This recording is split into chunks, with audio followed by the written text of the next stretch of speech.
মুখ্যমন্ত্রীর বীমা প্রকল্পকে এবার ধন্যবাদ জানিয়ে মিছিল করল রাজ্যবাসী। শহর আগরতলায় আজকে মুখ্যমন্ত্রীর এই যে বীমা প্রকল্প, সেই বীমা প্রকল্পকে ধন্যবাদ জানিয়ে বিজেপি সহ সাধারণ মানুষ কিন্তু একটি মিছিল বার করে। সব ঘরেই সুস্বাস্থ্যের গ্যারান্টি, মুখ্যমন্ত্রীর জন আরোগ্য যোজনা। রাজ্যের মুখ্যমন্ত্রীকে ধন্যবাদ জানিয়ে 7 রামনগর মণ্ডলের উদ্যোগে ধন্যবাদ র্যালি করা হয়। আগামীকাল অর্থাৎ 17ই ফেব্রুয়ারি শনিবার সকাল 9টায় জমায়েতের স্থান দুর্গা চৌমুহনী স্থিত বিপণী বিতানির সামনে। সকল কার্যকর্তারা আজকে সকালবেলা উপস্থিত হয়েছে, আমরা সেই ছবি দেখতে পাচ্ছি।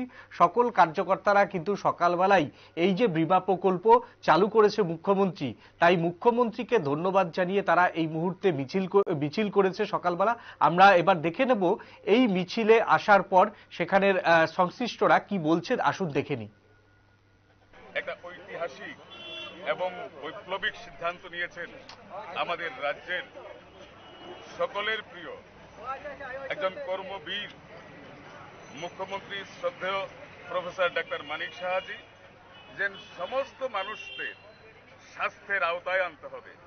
আমরা দেখেছি এই ত্রিপুরা রাজ্যের 9 লক্ষর উপরে যে পরিবারগুলো রয়েছেন, তার মধ্যে প্রায় 5 লক্ষ পরিবার আয়ুষ্মান ভারতের আওতায় রয়েছেন, কিন্তু 4,15,000 পরিবারের মতো মানুষরা এই আওতায় আসতে পারেনি। তাই মুখ্যমন্ত্রীজি ওনাদের সকলের, এই রাজ্যের মানুষের সকলের স্বাস্থ্যের কথা চিন্তা করে তাদেরকেও সেই প্রধানমন্ত্রী আয়ুষ্মান কার্ডের আদলেই ত্রিপুরা তো সিএম যে যোজনা, জন আরোগ্য যোজনা, সেটা চালু করেছেন গত 15ই ফেব্রুয়ারি।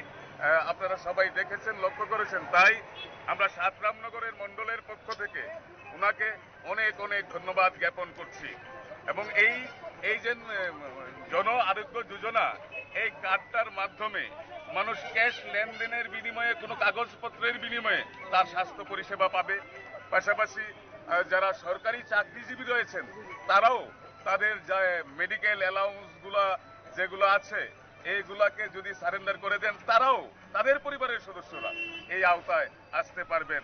তাই আমাদের এই রাজ্যের সকল অংশের মানুষ আজকে গর্বিত, আনন্দিত, আপ্লুত আমাদের এই রাজ্যের মুখ্যমন্ত্রীর জন্য। উনি শুধু রাজ্যের সার্বিক উন্নয়নই নয়, স্বাস্থ্যের উন্নয়নের দিকেও উনি ভীষণভাবে গুরুত্ব দিয়েছেন। তাই আমরা 7 রামনগর মণ্ডলের পক্ষ থেকে উনাকে অনেক অনেক ধন্যবাদ জ্ঞাপন করছি।